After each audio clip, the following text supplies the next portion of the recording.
സാറേ, എനിക്കൊരു കത്തുണ്ടായിരുന്നു. അഞ്ചലോട്ടം. കൈമാറിയ കത്തുകൾ, ബാക്കി വെച്ച കഥകൾ, കത്തുമായി എത്തുന്നവരുടെ ജീവിതാനുഭവങ്ങൾ. നിർവഹണം പ്രജിഷ രാജേഷ്. പുഷ്പകുമാരി.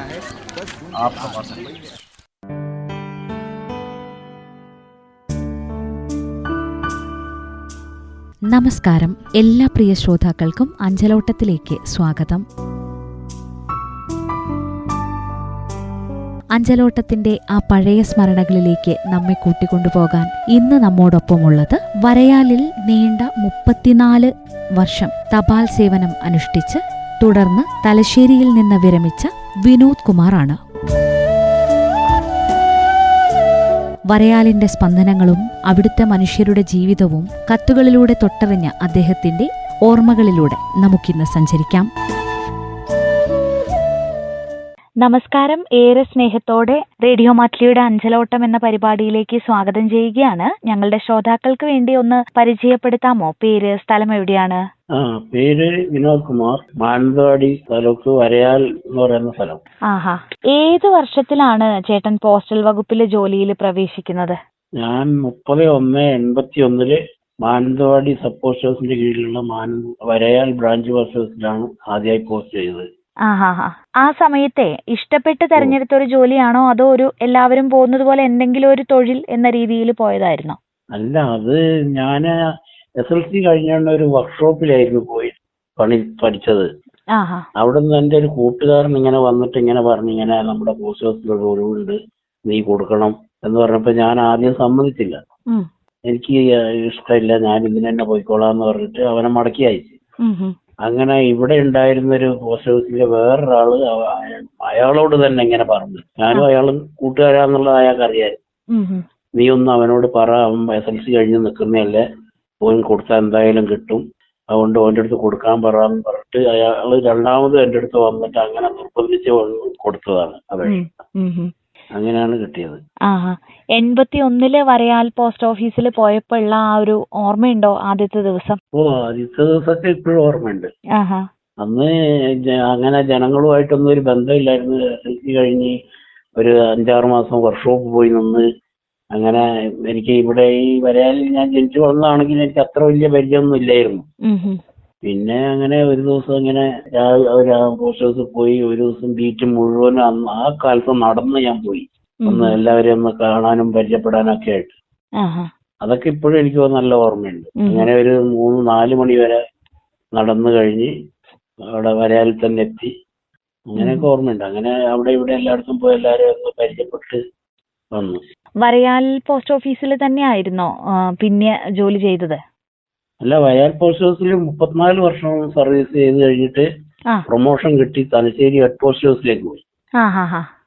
അങ്ങനെ ഹെഡ് പോസ്റ്റ് ഓഫീസിൽ നിന്നാണ് ഞാൻ 2021 റിട്ടയർഡ് ആയത്. അതെ അല്ലേ? അതെ. അപ്പൊ ഇവിടെ വരയാല് ഏകദേശം അറിയുന്ന ഒരു പ്രദേശത്ത് നിന്ന് അങ്ങ് തലശ്ശേരി പോയപ്പോ ബുദ്ധിമുട്ട് തോന്നിയിരുന്നോ? ഇല്ല, തലശ്ശേരി പോയപ്പോ വീടുമായിട്ട് വിട്ടുന്ന ഒരു ചെറിയൊരു വിഷമവും കാര്യങ്ങളൊക്കെ ഉണ്ടായിരുന്നു. വൈഫും 2 കുട്ടികളൊക്കെ ഉണ്ടായിരുന്നു. അങ്ങനെ കുറച്ച് നാൾ കഴിഞ്ഞ് മകളുടെ കല്യാണം കഴിഞ്ഞ് അങ്ങനെയൊക്കെ ആയി.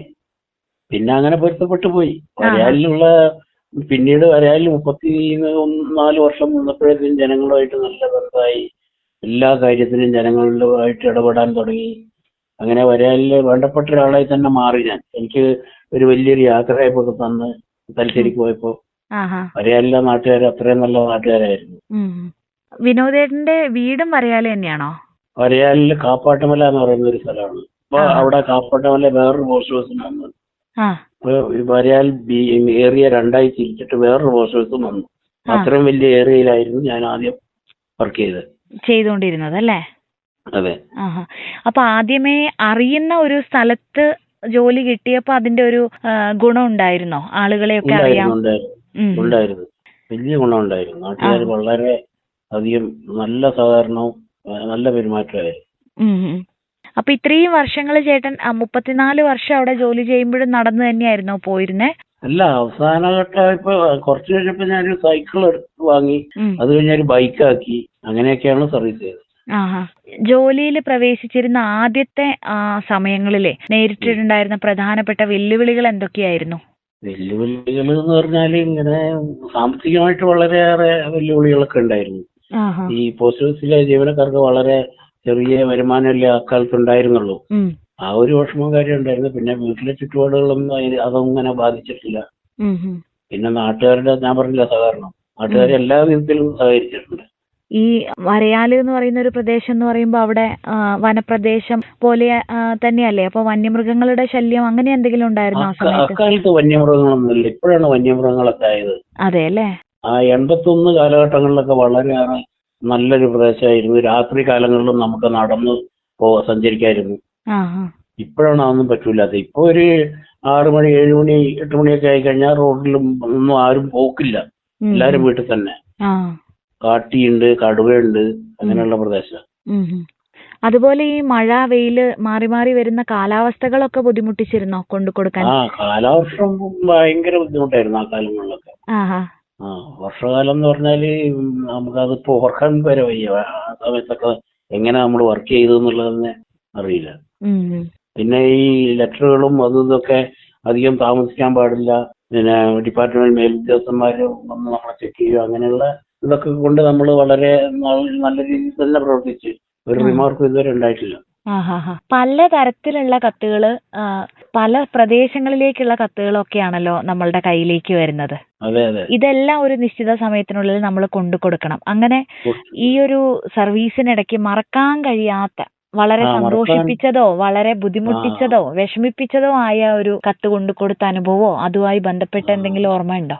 അങ്ങനത്തെ ഒരു അനുഭവം എനിക്കുണ്ട്. ആദ്യമായിട്ട് ഒരു ഓഫീസിൽ നിന്ന് ഒരു 3-4 കിലോമീറ്റർ അപ്പുറമുള്ള ഒരു വീടുണ്ട്. കാട് വനംപ്രദേശത്ത് കൂടെ ഒക്കെ പോകണം. അപ്പൊ ഞാൻ വൈകുന്നേരങ്ങളിൽ വോളിബോൾ കളിച്ചു വരും. അപ്പൊ ഇന്ന് വരുന്ന മെയില് നമുക്ക് നാളെ കൊടുത്താൽ മതി എന്നാണ് അന്നത്തെ ഓർഡർ. അപ്പൊ പറ്റുന്നത് എന്തെങ്കിലും എമർജൻസികൾ എന്തെങ്കിലും വന്നാൽ കൊടുക്കാൻ പറ്റിയാൽ കൊടുക്കണമെന്നുണ്ട്. പക്ഷെ അതിന് ആ സമയത്ത് എനിക്ക് ഡ്യൂട്ടി ഇല്ല. എങ്കിലും ഞാൻ അവിടെ എന്തെങ്കിലും ചെയ്യണം എന്നുള്ളൊരു മാനുഷിക പരിഗണന വെച്ച് ചെയ്യാറുണ്ടായിരുന്നു. അങ്ങനെ ഒരു ടെലഗ്രാം വന്നു, ഒരു കാപ്പാട്ടുമല എന്ന് പറയുന്ന സ്ഥലത്ത്. ഇപ്പൊ അവിടെ വേറെ BA വന്നു.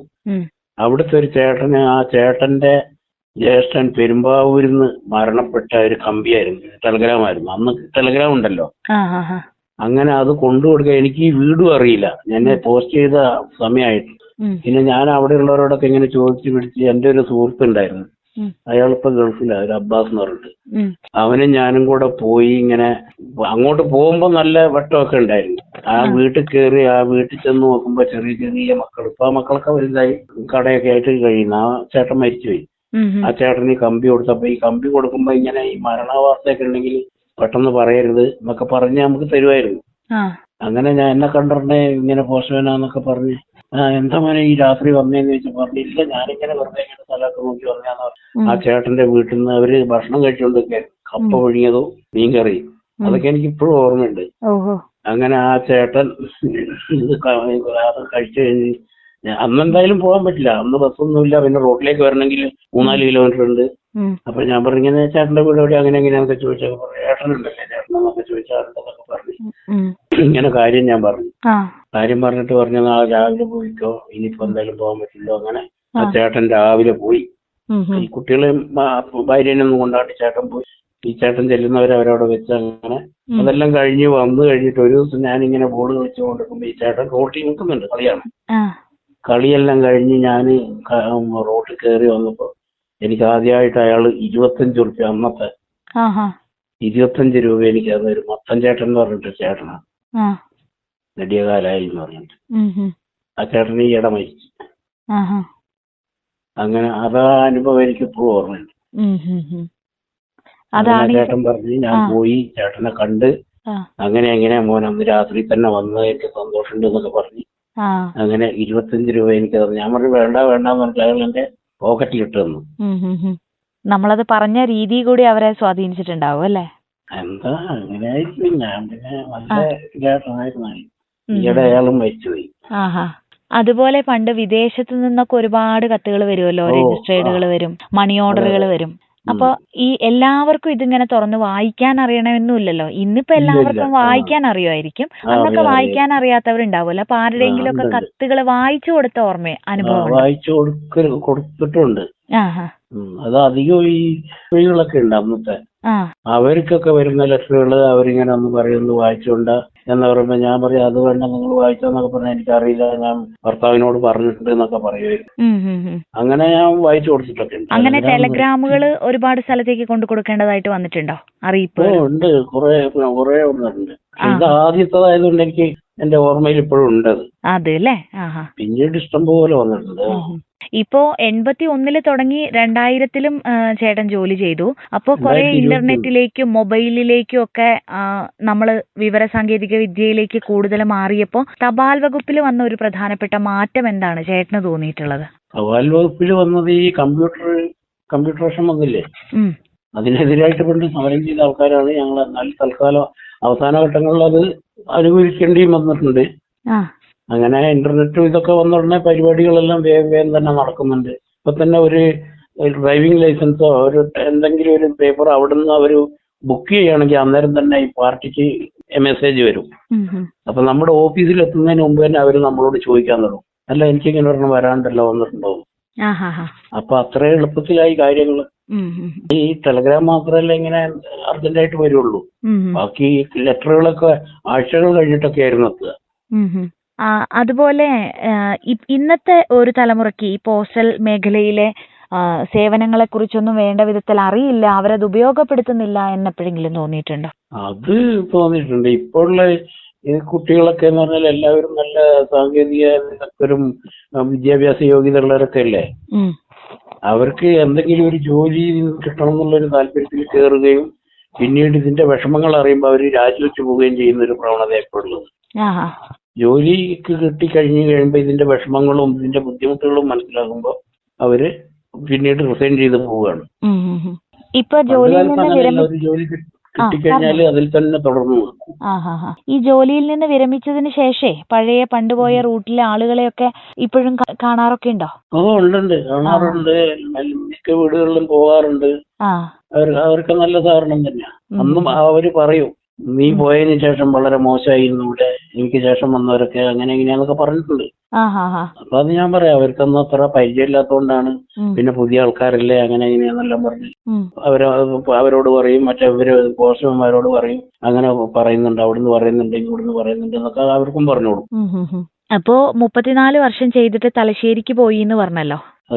അപ്പോ എങ്ങനെയായിരുന്നു ചേട്ടന് ഈ ജോലിയിൽ ലീവുകളൊന്നും നമ്മൾ വിചാരിച്ചൊരു സമയത്ത് എടുക്കാൻ പറ്റില്ല, കുടുംബത്തിന്റെ കൂടെ നിൽക്കേണ്ട ഒരു സമയം നമുക്ക് വളരെ കുറവായിരിക്കും എന്നൊക്കെ എല്ലാരും പറയാറുണ്ട്. അപ്പൊ എങ്ങനെയായിരുന്നു ചേട്ടന്റെ കുടുംബത്തിന്റെ ഒരു സപ്പോർട്ട്? ആ ഫാമിലിയെ ഒന്ന് ഞങ്ങൾക്ക് വേണ്ടി പരിചയപ്പെടുത്താമോ? ഫാമിലി, ഞാൻ ഈ 34 വർഷം ഇവിടെ നിന്നപ്പോഴാണ് ഈ ED സർവീസിലാണ് ഭയങ്കര വിഷമങ്ങൾ.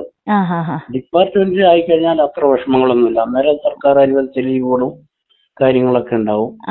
ED-യിലാകുമ്പോൾ ഞാനുള്ള സമയത്ത് വിഷുവിന് വരെ നമ്മൾ വർക്ക് ചെയ്യേണ്ടി വന്നിട്ടുണ്ട്. വിഷുവിന് ഞങ്ങൾക്ക് അന്ന് ലീവില്ല. ഇപ്പോഴും വിഷുവിന് ലീവില്ല, ഏപ്രിൽ 14 ലീവില്ല. അത് അംബേദ്കർ ദിനായിട്ടാണ് നമുക്ക് ലീവ്. വിഷുവിന് ലീവില്ല സത്യത്തില്. അപ്പൊ ആ വിഷുവിന്റെ ദിവസങ്ങളിൽ നമ്മളിങ്ങനെ കത്തും കൊണ്ടൊക്കെ പോകുമ്പോ എല്ലാവരും ചോദിക്കണം ലീവില്ലേ എന്ന് ചോദിച്ച് ഇങ്ങനെ ചോദിക്കുന്ന ഒരു അഭിനയമുണ്ട്. അപ്പം നമുക്ക് തന്നെ ഒരു മാനസിക വിഷമമുണ്ടോ? അതല്ലേ, മെയ് ദിനത്തിന് ലോക തൊഴിലാളി ദിനമാണ്. അന്ന് ഈ ഡിപ്പാർട്ട്മെന്റിന് വർക്കിംഗ് ഡേ ആണ്. അതെ, അതും ഒരു ഭയങ്കര ഇതാ. അതിനു വേണ്ടിയിട്ട് ഞാൻ സർവീസിലുള്ള സമയത്ത് ഞാൻ ഈ സംഘടനാ രംഗത്തൊക്കെ പ്രവർത്തിച്ചിട്ടുണ്ട്. അപ്പൊ ഈ നമുക്കും ലീവ് വേണം പറഞ്ഞ് നമ്മള് ഒരു സമര പരിപാടികളൊക്കെ നടത്തി കഴിഞ്ഞപ്പോ അന്ന് മറ്റേ VP സിംഗ് സർക്കാർ ഒരു ലീവ് അനുവദിച്ച എക്സ്ട്രാ ലീവ്. അതേത് ലീവ്? അത് മെയ് ദിനം എന്ന് പറഞ്ഞിട്ട് ഉള്ള ലീവ് നബിദിനമായി പോയി. അങ്ങനെ നബിദിനത്തിന് ഇപ്പോൾ ലീവ് ഉണ്ട്, മെയ് ദിനത്തിനില്ല. ഫാമിലി, എന്റെ ഫാമിലി എന്ന് പറഞ്ഞാല് വൈഫ് ആധാരം എടുത്താണ് മാനന്തവാടി ഓഫീസില് സ്വന്തമായിട്ടൊരു ഓഫീസ് ഇട്ടിട്ട്, മണിമാല എന്നാണ് പേര്. മൂപ്പര് നല്ല സഹകരണമാണ്. അവള് ഒറ്റക്ക് വളരെയേറെ കഷ്ടപ്പെട്ടിട്ടുണ്ട് ഞാൻ മത്സരിക്കൊക്കെ പോയ സമയത്ത്.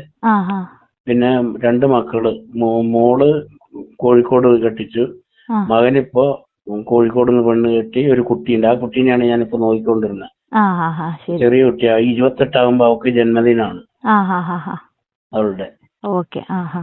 അപ്പൊ മോൻ തിരുവനന്തപുരം പിന്നെ ബാംഗ്ലൂർ ബസ്സിൽ ഡ്രൈവറാണ്. അപ്പൊ അവൻ ലീവില്ല, 25-നേ ലീവ് കിട്ടുള്ളൂ. പിന്നെ മോള് കോഴിക്കോട് മാങ്കാവ് എന്ന് പറഞ്ഞ. അപ്പൊ ഇപ്പൊ സന്തോഷായിട്ട് പോകുന്നു. ഓ ഇപ്പൊ സന്തോഷമായിട്ട് പോകും. ആഹാ. പക്ഷെ ഇപ്പൊ എല്ലാവരും പറയാറുണ്ട് ഈ ഒരു പെൻഷൻ ഇല്ലാത്തൊരു പ്രശ്നമൊക്കെ. പെൻഷന്റെ കാര്യത്തിൽ അതാ ഞാൻ പറഞ്ഞത്. ഡിപ്പാർട്ട്മെന്റിലായി കഴിഞ്ഞാൽ തന്നെ ഇപ്പൊ നമുക്ക് ഞാനൊക്കെ ഇപ്പൊ പങ്കാളിത്ത പെൻഷൻ എന്ന് പറഞ്ഞൊരു പെൻഷൻ പദ്ധതി കൊണ്ടുവന്നിട്ടുണ്ട്. ആ പെൻഷനിലാണ് ഇപ്പോൾ ഉള്ള ജീവനക്കാരൊക്കെ പെടുക. ഞാനൊക്കെ അതിൽ പെട്ടതാണ്.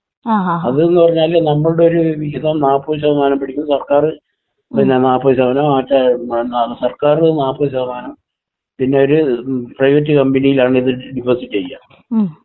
അതിന്റെ ഈ ഷെയർ മാർക്കറ്റിലുള്ള ഏറ്റക്കുറച്ചിലനുസരിച്ച് അതിന്റെ ലാഭവിഹിതമാണ് നമുക്ക് തരിക.